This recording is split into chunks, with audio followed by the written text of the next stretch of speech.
2018 season is upon us on the PGA Tour. It starts tomorrow at the Safeway Open in wine country at Silverado Country Club, with Phil Mickelson going off as co-favorite, looking for his first win in a few years since winning the British Open. We'll preview the Safeway Open, recap the big beatdown the U.S. team laid on the international squad last week in the President's Cup, and much more as Prime Sports Golf on PSN starts now.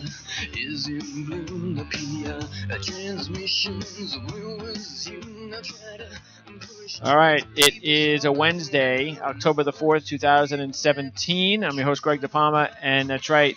Even though it is October 4, 2017, it's 2018 season for professional golf, and we've got the Safeway Open as our preview today. We'll also take a look at a nice card over in Europe, and, of course, recap what happened last week at the President's Cup. Let's welcome in my co-host to the show, PGAtour.com contributor. You can find his first look reports every Friday at PGAtour.com, Jeff Shane. And, Jeff, wow, it was a long break. How's everything been going since the 2017 season? Haven't spoken to you in a while. I was going to ask how your off season went. I tried to catch up on sleep. Not sure it worked, but I tried. And Joel Cook is our other co-host, who's coming off a big win in our handicapping contest for 2017. So he defends his championship today. Starting with the Safeway Open. You can find Joel's work at ProGolfWeekly.com. And Joel, how was your vacation? It felt like it could be longer. I'm doing pretty well. Tried to get a little football in there, but excited for to get back after the long layoff. All right, so we are ready to go. President's Cup was last week.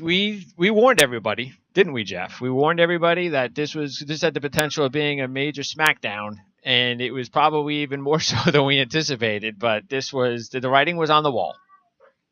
It was. I mean, the average world rankings, the form that so many of the players had coming in, with Jordan Spieth and Justin Thomas being 1-2 in the FedEx Cup final points tally, and Dustin Johnson having won a playoff event. All the pieces were there for a rout. I was more cautious because I've just seen too many instances where, when you're playing 18 holes match play, somebody can get hot and knock other hot guys off, but it never ever materialized, and it almost had the history-making aspect, I suppose, of being over a complete day early. I'm not sure whether that would have been better or worse, honestly. Joel, did you catch up on your sleep during the President's Cup? Was there any drama that kept you up? There was a little bit on the last day. I mean, it was obvious, obvious by the last day. We knew the Americans were going to win, but the internationals came back a bit. We saw some performances on the U.S. side that were unexpected. Spieth losing again. Matsuyama over Thomas. That was, hot versus cold coming in. It was good to see Matsuyama kind of get some birdies rolling on the back nine and getting back to his form. But yeah, there was, talent-wise, maybe it wasn't too much compared to the sides, but just too many of the internationals' best players, like Matsuyama, Scott, Jason Day, were just not in their top form coming in. They were going to need too much, and they just didn't get it. Those first 3 days were not really even that entertaining. They were just complete blowout. Was there anything at all, Jeff, if there was a storyline besides the blowout that you can take from this President's Cup? Anything that we can look forward to in 2 years? Well, I think the big picture storyline is this is really kind of the formal changing of the guard of the U.S. team. We didn't see Jim Furyk. We haven't seen Steve Stricker in a while. Haven't seen Tiger Woods in a while. Phil Mickelson is winding down his team match play career. I suppose he might get a chance to play Ryder Cup again next year, but he's winding it down. And here come these young guns, and so many of them are American now. Spieth has been here for a while, but Thomas, Berger, Brooks Koepka, these are guys that not only are outstanding players, but long ago, it seem to have mastered the ability for caring about the bigger picture. If I can't win, I want my friend to win. I win a little bit when you win. And I think that carried over into the President's Cup, and I think that created an entirely different dynamic. Even Phil Mickelson mentioned it at the end of Sunday. He said, these guys have brought into the team something that has taken decades for me to learn, and that's how to be happy at somebody else's success. Okay. I guess you didn't catch the interview. Did you, that 2 or 3 part interview with Phil Mickelson on, what was that? What's that show again? Verity? Yeah. Do you remember that interview? I've caught pieces of it at various times. I've never sat down to watch the entire 2 hours. Yeah, he basically scoffed at the notion that he wouldn't be around for the Ryder Cup for even the next 6 years. So it was maybe that answers your question. Who knows? But even though we were wondering if he'd get into the President's Cup, he sure seemed cocky enough to, even though it hasn't been on this season, that no way you're keeping me off the Ryder Cup team. So maybe that's just a message for the captains when they're making those picks the next couple of years. And it was on at Liberty National. He was undefeated, 3-0-1, even won his singles match. So there's still some fire left in the old guy. That's why I think he'll probably make it onto the next Ryder Cup team because he has had so much recent success. He played very well at Hazeltine National. He played unbeaten at Liberty National. And even if he doesn't necessarily put together the season in 2018 that everybody would like to have, his value in bringing young players along, in finding out what makes them tick, and let's face it, he's going to be a Ryder Cup captain in the not too distant future. I think he gets at least one more crack. The one thing that maybe he still has on that team resume that hasn't taken place yet is the U.S. has never been able to retain or basically win the Cup on U.S. soil, on European soil since he's been on the team. They have a fairly good chance, I would think, next year in Paris. Yeah, I get the feeling when Phil Mickelson becomes captain of the Ryder Cup team, I don't know, it might be very difficult to wrestle that job away from him. I would think so. I mean, he loves these team competitions as much as anyone.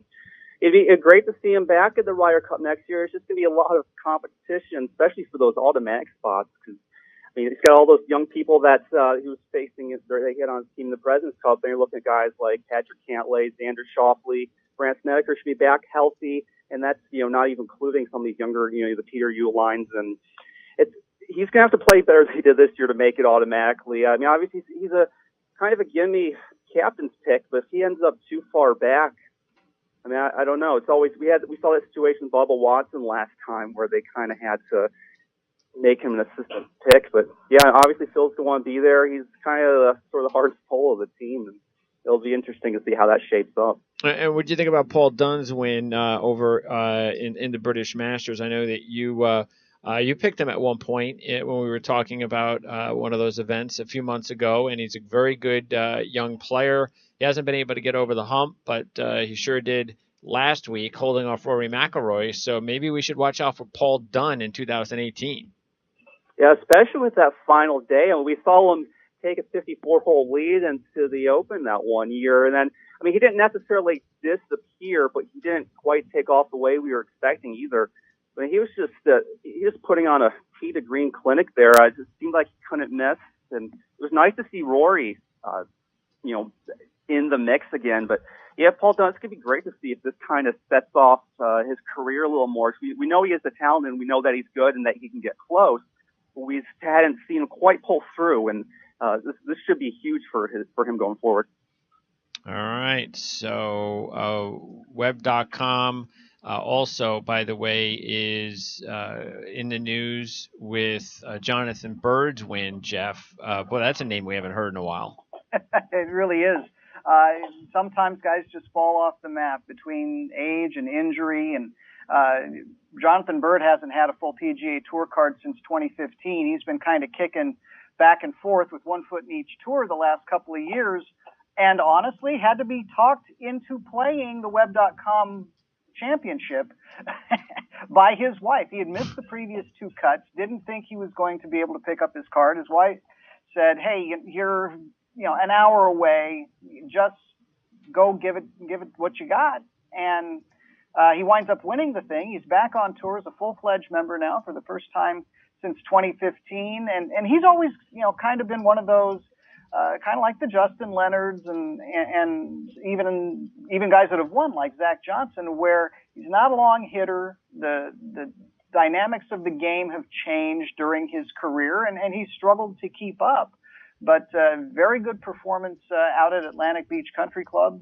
Managed to take a lead into the final day and add to it. Wound up winning by 4 over Sam Saunders and Sean Stephanie. So a good return by Jonathan Bird. Now, for all of these Web.com guys, talk about having no off season.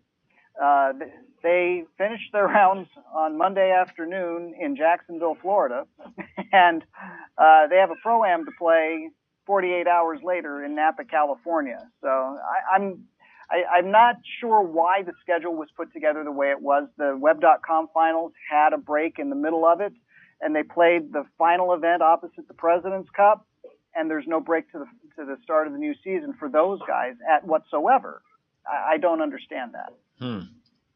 All right. And Sam Saunders, of course, also big in the news with his 59. So we'll find out whether or not that can get his game going a little bit more consistently. I mean, the sport would really benefit. Absolutely. Anything that has Arnold Palmer's DNA is good for the game, and you can't get any better than Arnold Palmer's DNA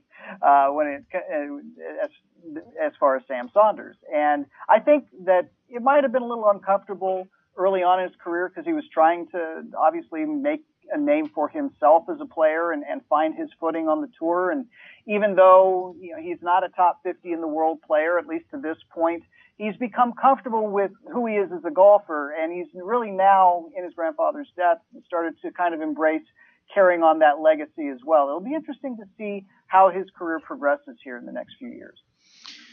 All right. So as far as back to the European Tour, this week, as we mentioned at the top, it's a pretty good event, Alfred Dunhill Links, and you've got good field, you got McIlroy, you got a bunch of former number ones as well, Jeff. So what should we look forward to here this week in Europe? Well, this is kind of the Pebble Beach of the European Tour, where you have a lot of high-profile amateurs that are playing with the professionals, a lot of celebrities, a lot of prominent businessmen. They get a great 3 days, just like they do at Pebble Beach. It's St. Andrews one day, Kingsbarns another day, and Carnoustie another day. So and then if you're lucky enough to make the cut to get in the final round, you get another round at the St. Andrews Old Course. So it's an event that does bring out a lot of the top players. Rory McIlroy, who we thought was going to shut down his season a month ago, is still playing.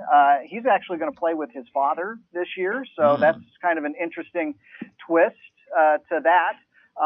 But we, as you mentioned, we have a bunch of former number ones in Luke Donald and Lee Westwood and Ernie Els and Martin Keimer. We've also got Tommy Fleetwood coming back. He took some time off after the birth of his first child. And so very good marquee set of names here for the Alfred Dunhill Links as the European Tour now kind of cranks up. The FedEx Cup is out of the way. All the other big events are out of the way. Now it's their time to make that push toward their season-ending series. All right. Now a new season begins at the Safeway Open in Napa, California at Silverado Country Club. And they've only been playing here for the last 3 years, right, Joel? So we don't have a lot to go on. And not many players have actually played consistently well here either. Plus, you got a lot of different situations where players are playing it just because maybe it's in California. Other players, let's just go. I haven't played in a few weeks. And others that really want to take advantage of of the fact that it's not a really deep quality field. So this part of the season is always a good time for some of those fringe players to try and get a leg up on the top players in the world. Yeah, it is, and this week has been surprisingly important in the overall FedEx Cup picture later on the year. Emiliano Grillo won it that one year, and he was in the finals. Braden Steele just barely missed the finals last year. He kind of tanked near the end of the season and got knocked out in the last week. But Sang-Moon Bae, some other players. This is an excellent time with some of those fields not being quite deep to accumulate a bunch of those points and see where that takes them. We had a guy like Adam Hadwin. Actually, no, I'm sorry, that's not who I was thinking of. But we're going to see how a lot of those web.com guys are doing off an extremely stressful finals. It's a good week. Very little in the way of big names, but there are some interesting names there, and we're going to see who's really looking to make a name this season. Yeah, and that's what happens. I mean, we have seen players come off a hot end of the web.com tour season, and that gets them an opportunity to start off pretty well on the PGA Tour side. Anything regarding this golf course, Jeff? Again, only the last few years that they've been playing at Silverado. What kind of a course are we dealing with here? Well, it is a resort course. It's being played at Silverado Resort, and so because of that nature, even though you try and toughen it up for the PGA Tour, there's only so much you can do in terms of land space. You can't lengthen it all that much. It plays under 7,200 yards. And so there's plenty of birdie opportunities out there. I see it as a second shot golf course. The statistics last year, the average player in the field missed half the fairways, but you could get it onto the green from there. So a second shot golf course, a scramblers golf course. The scoring average has gone down year to year for the short time that it has been a host event. One new twist this year is that there are half dozen greens that will have closely mown areas around the green, and that'll make it a little bit more difficult if you miss those greens. So we'll see what happens with the scoring average there. But this is a course that last year was in the bottom third of the difficulty rankings, and probably not a terrible thing as far as for these guys that are true rookies coming off the web.com tour, and obviously guys like Jonathan Bird are not. But for those that are getting their first taste of the PGA Tour, it's kind of a nice transitional course to get your feet wet. All right. Now, Joel, who won our picks contest for 2017, gets to decide whether he wants the first pick this week, next event, or next week, or the week after. Because once he decides, then that's it. That system is in place for the rest of the season. So, any particular order that you would like to start off with, Joel? I'll take the second one today. I want to see how these guys do for a week first. I'm tempted to go first because there's one player I like considerably more than anyone else in the field, but it's pretty deep. I feel more comfortable having it next week. All right, and Jeff, you won the fantasy, so you get to decide whether you want then the first pick or the third pick. Because you won nothing, I'm going to give you the first pick. I think them's are fighting words. I'll have to do some booty kicking this season in our picks contest. Yeah, okay. You're gonna have to rack that and play it in August, won't you? So. Yeah, if. Okay, so I get started in this crapshoot of an event. Okay, you know what? Why don't I just go a little bit crazy and take Phil as my top pick at 16-1. He's the co-favorite along with Tony Finau. Webb Simpson is also up there at 18-1. So those are the top three favorites here. Mickelson was 8th last year in his first appearance here, being a California event. And was this the last event that he had never played on the PGA Tour in California, Jeff, when he played here last year?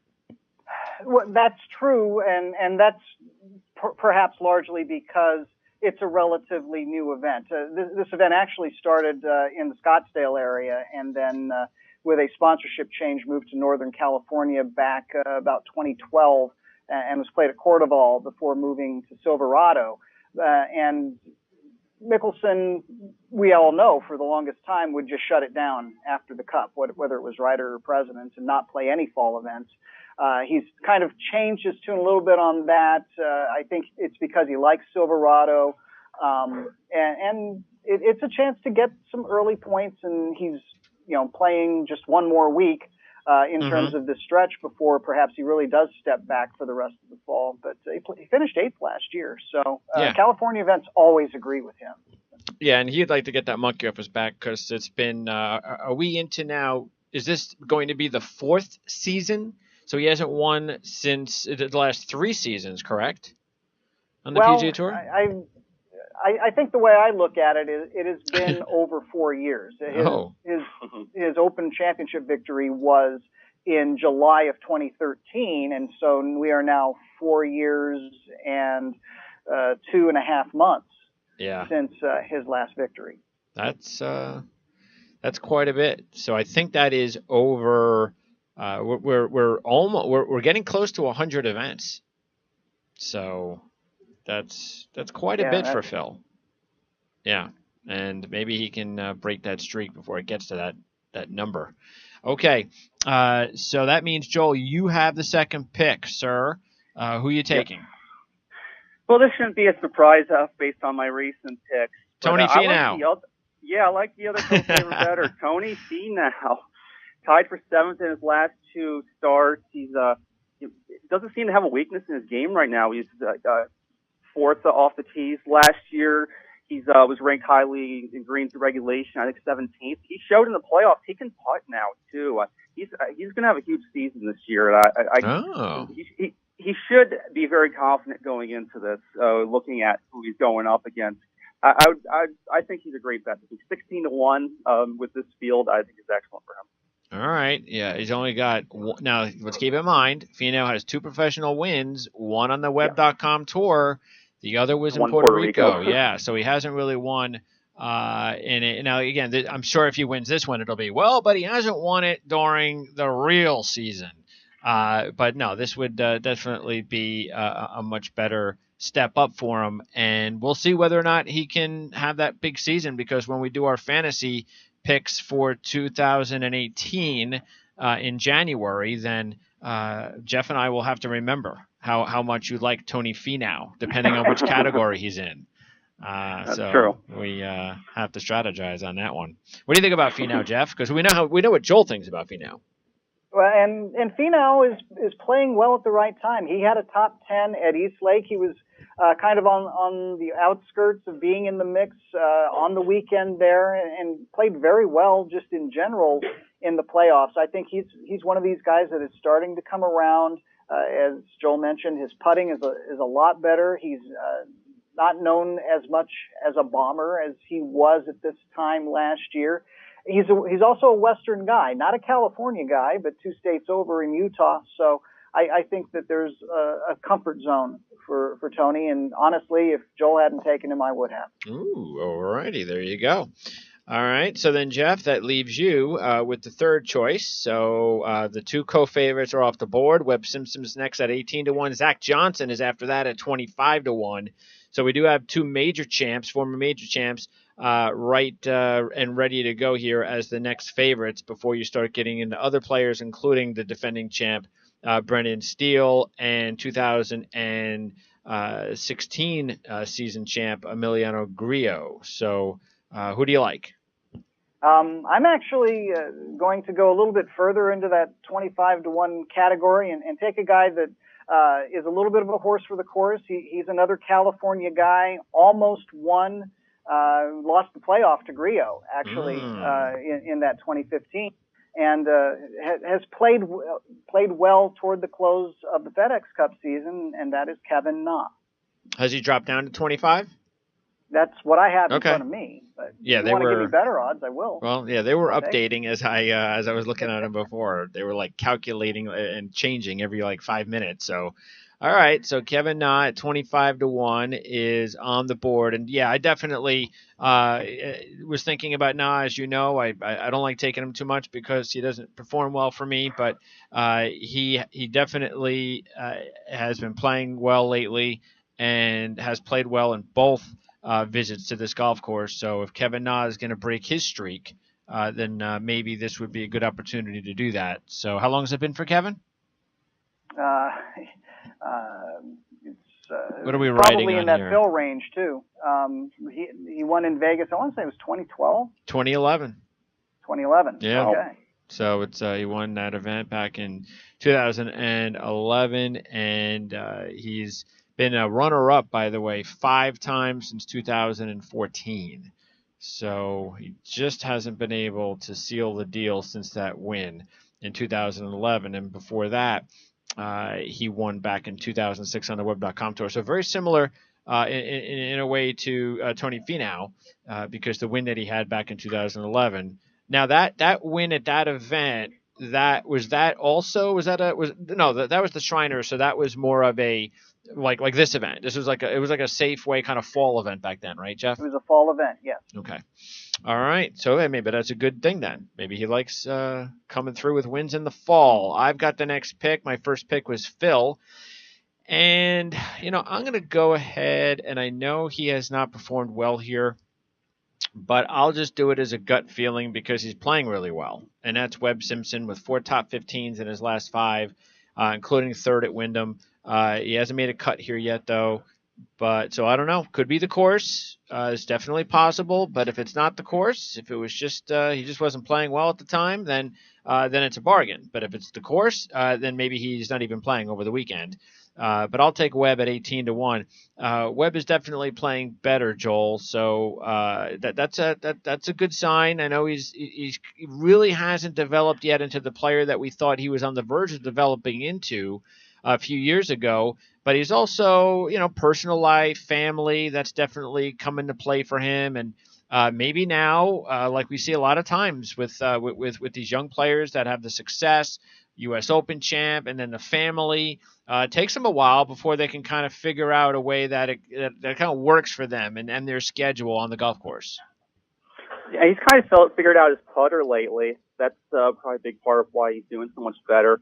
Only his one finish worse than tied 13th in his last 5. Yeah, he's looked good. He had that season where he had 3 wins in that short span. We thought he was going to explode, and he kind of plateaued a little there and dropped. Yeah, he hasn't won since 2013. So far, all of our picks are players in droughts. And we'll see if any of those guys can break them. All right, next up, Joel, you got Finau as your top pick. Who are you going with? I'm going to go down a little bit here. I'm going to go with a hot hand, although he's a little bit of an unknown, but Peter Uihlein, I like at 33-1 odds. And he's looked so confident in his last outing. He knows that he can perform well against a lot of these players that are in this group here. He's going to be looking to make a real big start on his season. Yes, I'll take him at 33-1. All right, so he's also dropping down from 40-1 earlier. And yeah, Jeff, you talked about Uihlein being somebody that we should be keeping an eye on, and now the full-time PGA Tour member. Where's his ceiling? If he has a really good year, what kind of a player could he be? I think he could be one of those players that kind of moves into maybe Brooks Koepka is a little bit of a reach, but I think that he can definitely be a top 50 in the world type player. He was an outstanding. He was the nation's #1 junior for a long period of time before going off to college at Oklahoma State.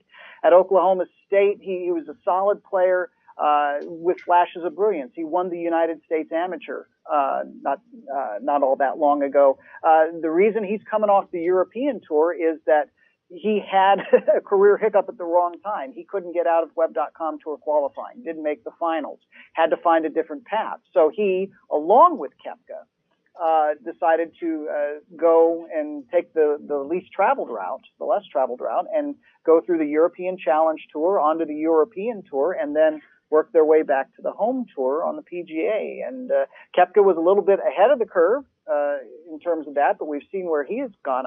Uline definitely has the talent, and I'm very bullish that he will not take a long time to get adjusted back to courses in the United States.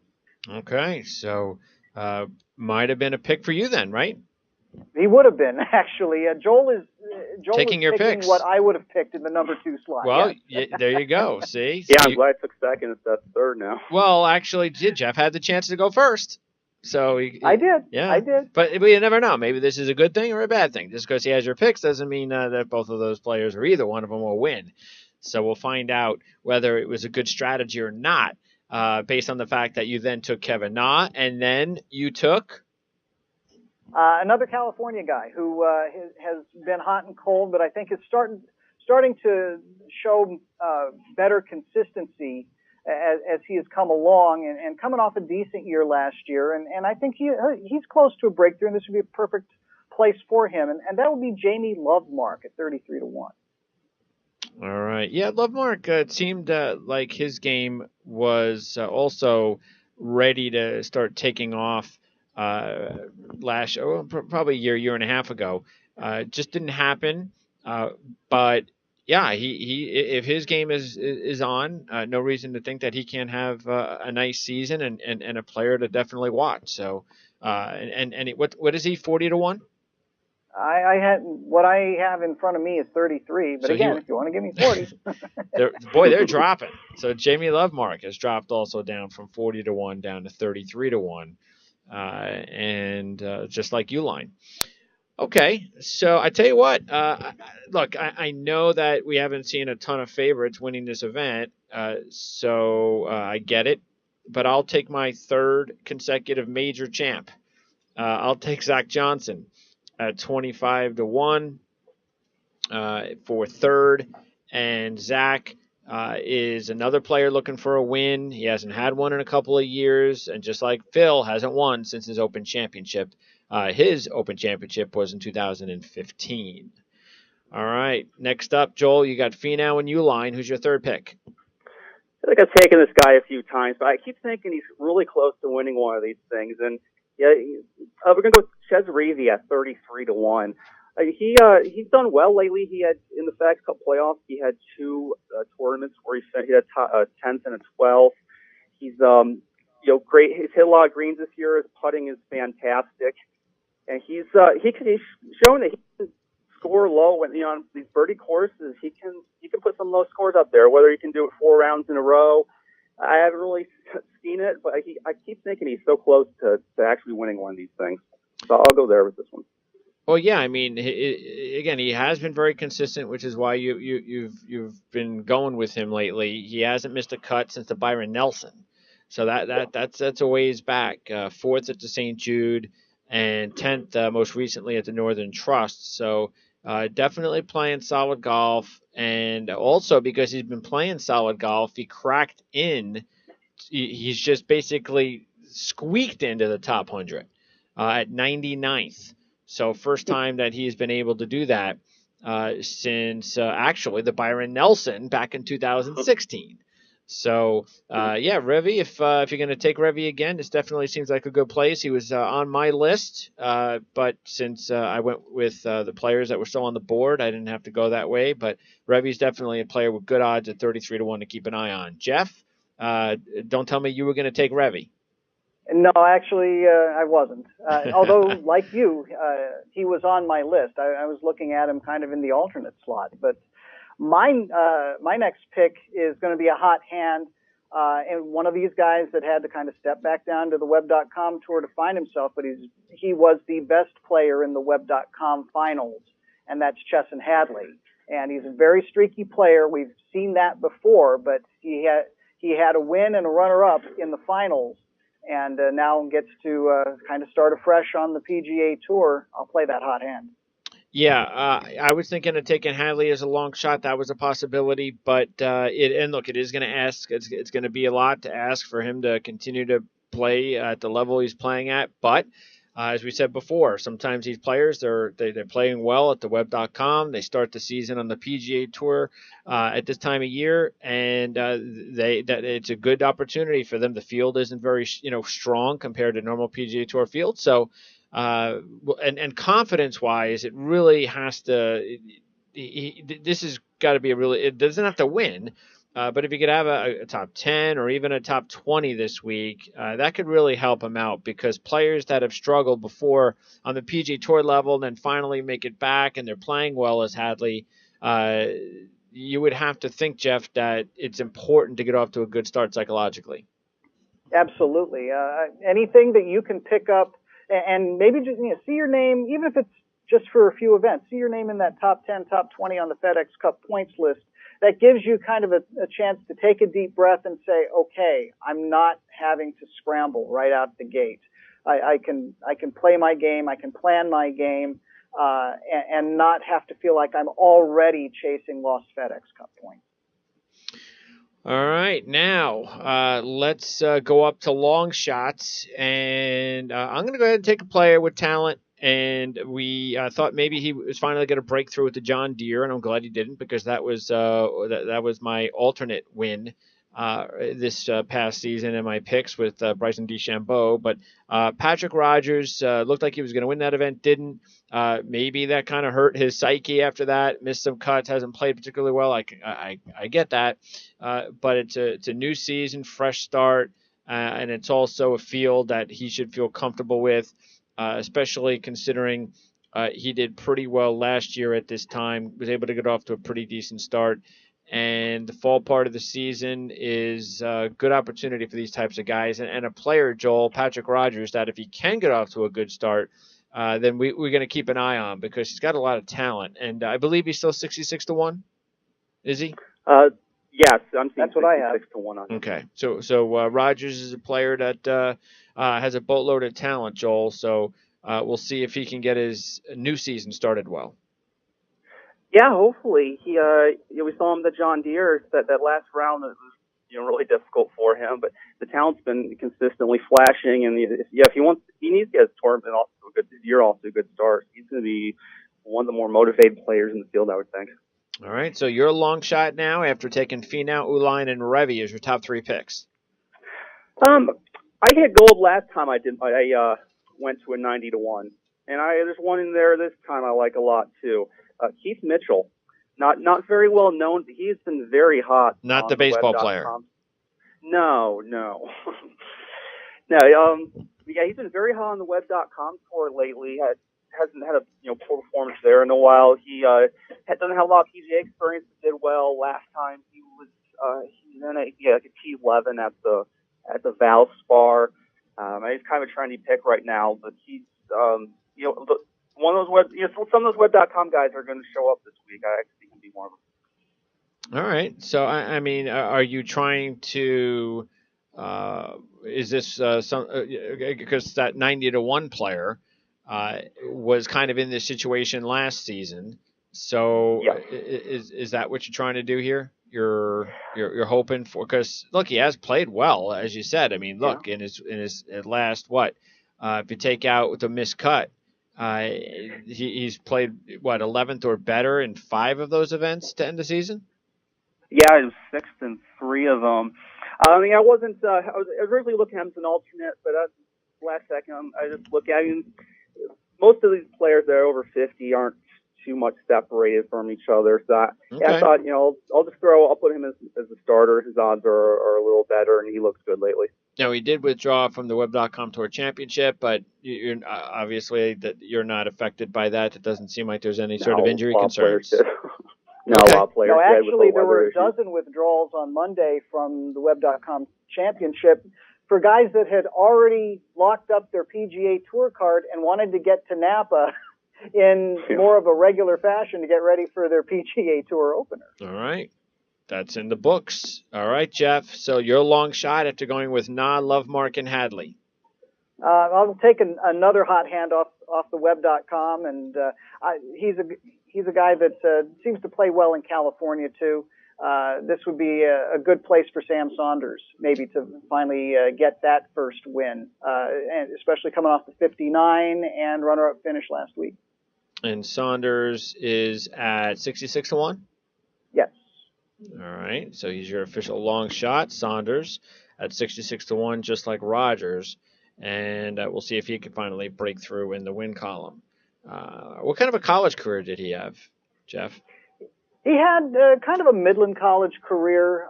There were a lot of talented guys at Clemson at the time, and so he never really kind of pushed his way up into the number 1 or number 2 slot on that team. He also left college early to get a jump on his pro career. So he did not have that type of career that we saw, with a Uline or a Lovemark or those NCAA type contenders and champions, a Bryson DeChambeau. But he's now 30, I think it is, and just one of those guys that has steadily made progress. All right. First alternate for me, in case Mickelson, Simpson, or Zach were to withdraw before the event tomorrow. And I'm going to move away from the former major champs. I'm not even sure if there's anyone left in the field that's won a major. But I'll go ahead and take Martin Laird. Laird is 33 to 1, and he's got 2 top 10s here in his 3 appearances, including third in his first appearance here in 2014. So I'll take Laird at 33 to 1 as my first alternate. Joel, who do you got? I am actually going to go. I think this is the last guy left who does have a major. Lucas Glover at 40 to 1. He with his stats last year, I'm really surprised he didn't have some more high finishes. But he finished off the season really well, even after he had that knee injury where he slipped on the course and everyone thought he was going to be out for a while. But he bounced back from that real well. He's one of the best in tour on total driving. He's long and accurate. Hits a lot of greens. His putting's usually an issue, or actually always an issue, but he was kind of passable this year. I think he should have some good confidence going in. He's a bigger name among the players. I'm surprised he hasn't won more recently. Yeah, so another player on a drought since 2011 at the Wells Fargo, but a player that, like Revy, is been very consistent lately, making cuts. So in a field like this, we'll see if Lucas Glover, who's missed 2 cuts out of 3 here, 17th a couple of years ago, and you said he was 40 to 1? He's 40 to 1. All right, so he's actually moved in the opposite direction from 33 to 1. So Lucas Glover, your first alternate. Jeff, your first alternate in case Lovemark, or Hadley are not available tomorrow. Just a point of interest, there is one more major champion in that field. Not that I'm taking him, but Keegan Bradley is in the field at 30 to 1 or 33 to 1. All right, there you for go. Anybody that wants to know. Trivia. However, my alternate is going to be from the younger group, from the rookie class of last year. Might have had a better chance to be Rookie of the Year if it wasn't such a deep rookie class, because he actually played pretty well and actually got to the point where he was in contention to advance to the Tour Championship, fell just short. That's Ollie Schneiderjans, and he's at 40 to 1, and he'll be my alternate this week. Yeah, that's definitely a player that you get the feeling his time's going to come this season. He's just one of those Bryson DeChambeau types. That's a very talented young player, and one of these we just don't know when that's going to be. So for your sake, hopefully it happens at this point at 50 to 1, correct? 50 to 1? 40 to 1. 40 to 1. So you keep taking guys who are dropping. Ollie Schneiderjans at 40 to 1. All right. Now my second alternate, in case Rogers does not make it tomorrow, as a long shot. So let's see here. Long shot category. I will tell you, there is a long shot that we do want to talk about, by the way. And he's making his first appearance on the PGA Tour in a few years. That's Sungwoo Bae, Jeff, who won this event in 2014. Yeah, and in South Korea, every young male adult, I should say, is required to serve military for 21 months between the ages of, I think it's 21 and 30. I may be off in those numbers, but you have to do it in your 20s. And Bay kept putting it off and putting it off and putting it off. And finally the government said, look, you've got 2 years left in your window, and those 2 years are now ours. So he had to step away from the tour for 2 years, and it's just, starting it up on a full exemption. He's got what they call a hardship exemption for having to sit out the last 2 years. And so he'll be able to play the full season as a regular member. He got one tune-up event in between his release from the military and this week, and he missed the cut at an event on the Asian tour over in Korea. All right, so we'll see him back in action. Boy, it seems like it was just a few months ago we were talking about him going away. Time flies. It does. All right. My second alternate long shot is going to be Seamus Power. I've taken him before. I know Joel's taken him, so I'll go with Power at 100 to 1. And he does have a Web.com tour win back in 2016. So he's been playing pretty well over the last couple of months. Maybe this is a good field to get him back in contention. So, Joel, who is your second alternate long shot selection in case Mitchell? And this is not the Kevin Mitchell from baseball, but the Keith Mitchell in golf. Yes. I'm gonna go with someone. If you haven't followed the Web.com tour, this is gonna be a name you haven't heard in quite a while. But Andrew Landry at 100 to 1. He was consistently good all season on the Web.com tour. I didn't quite hear him quite as much at the end, but he did great all season. Looks very mature. We saw it the one time at the U.S. Open that he's pretty fearless. In a field like this, I could see him getting a pretty good start to the year. 100 to 1, I think those are good odds. All right, player. Maybe we'll hear a lot more of this season. Had the win last season. And that was in the Bahamas early on in the Web.com tour season, and also won back in 2015 on the Web.com tour. And he has 2 top 5s over his last 4 events. So he's playing good golf, runner-up a few months ago as well. All right, so interesting pick and a player that we've never talked about in this program before, but maybe we'll talk about a lot more starting today. Andrew Landry at 100 to 1. Jeff, in case Saunders doesn't make it out there as your long shot, who's your alternate long shot? Well, my last pick will be a guy whose name we've kind of tossed about in comparison form here a couple times already today, and he's a California guy that I think has started to find his footing on the tour. Maybe didn't have the splash that everybody thought he would have, but I think that the ceiling is still very high for Bryson DeChambeau, and I'm a little surprised he's at 66 to 1 this week. All right, so you're going to go with both DeChambeau and Schneider-Jans. DeChambeau, had that win, and you never know what's going to happen to a player that gets the win. A lot of times, young players, they could wind up kind of taking a step back.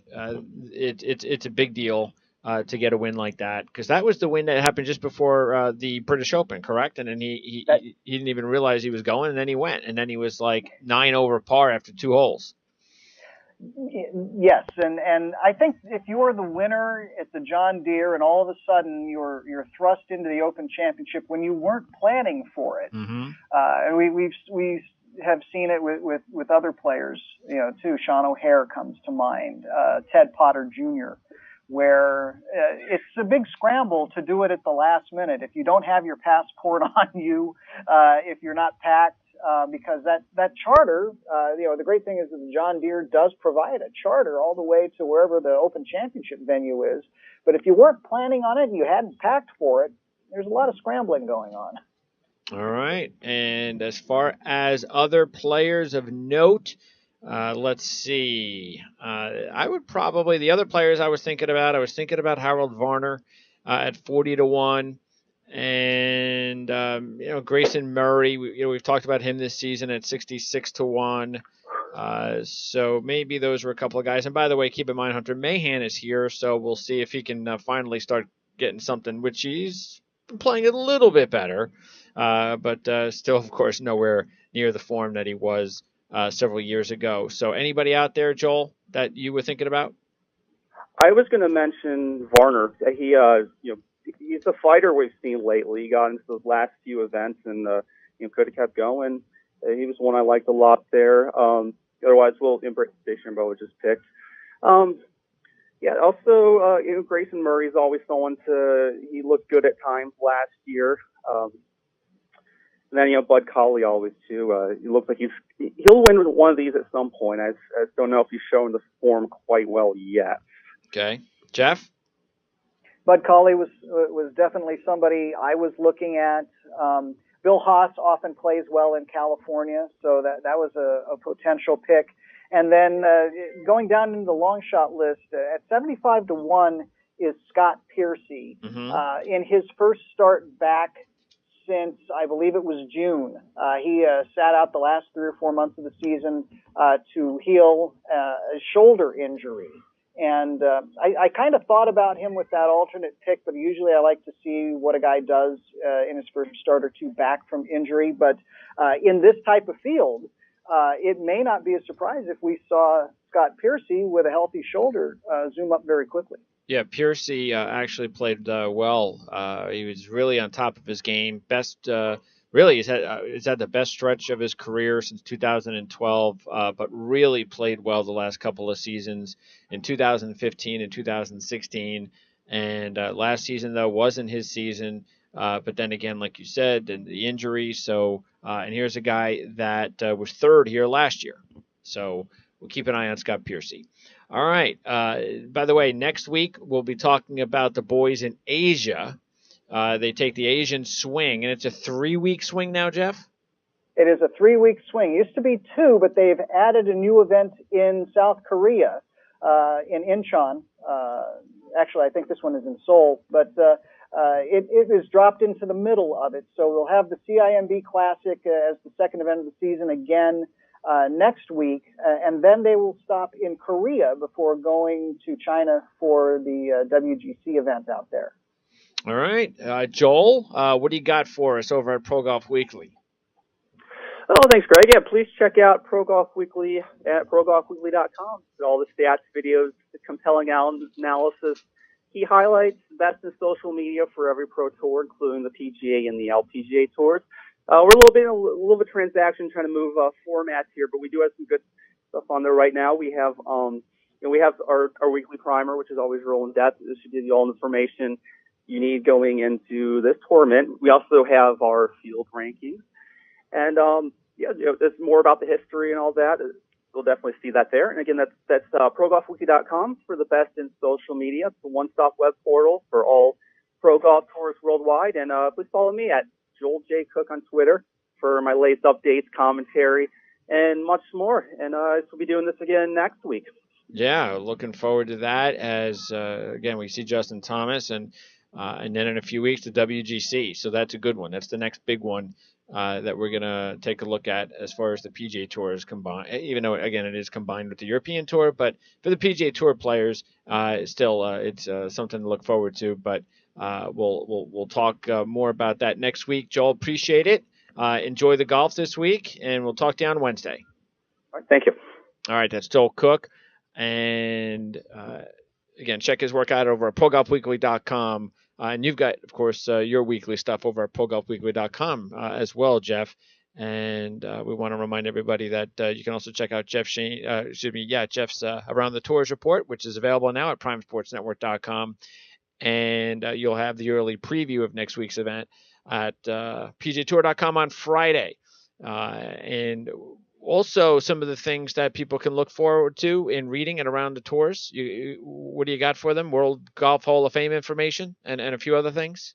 Yeah, the latest induction class of the World Golf Hall of Fame was actually part of the pre-President's Cup ceremonies last week over in New York. And this one was very, very well attended. They got more than 36 current Hall of Famers out to this induction ceremony, and in other years and other venues, particularly when it was at the Hall of Fame in St. Augustine, there was kind of a scarcity of current Hall of Famers, but this was a really well attended event. Davis Love III is now enshrined in the Hall of Fame, as is Lorena Ochoa, who probably should have been in the Hall of Fame a lot sooner, but she retired early and didn't fulfill 10 years minimum as an LPGA Tour member. So she had to kind of go in the side door through the veterans category. And then the other three inductees were Ian Woosnam, the former Masters champion, Meg Mallon, former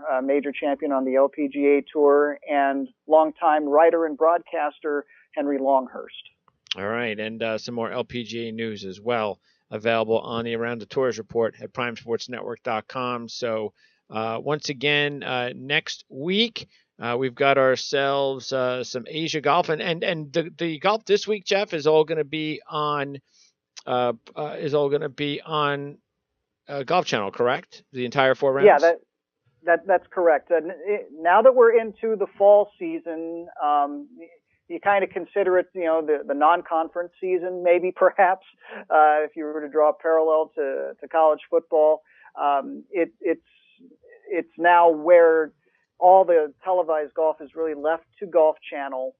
We will see all of the rest of the PGA Tour events, all 4 rounds, I think, on Golf Channel. CBS will pick up its telecasts again in January, and same for NBC. Possible exception, I'm not sure whether the Hero World Challenge. Usually that has been picked up by NBC in recent years. I haven't seen a television schedule for that, but that's also not even a full-fledged PGA Tour event. It's a glorified exhibition, at Tiger Woods' place in the Bahamas. Okay. All right, Jeff. Appreciate it. Enjoy the golf this week. We'll talk to you next Wednesday. Sounds great. All right. So don't forget to check us out on Twitter at PrimeSN.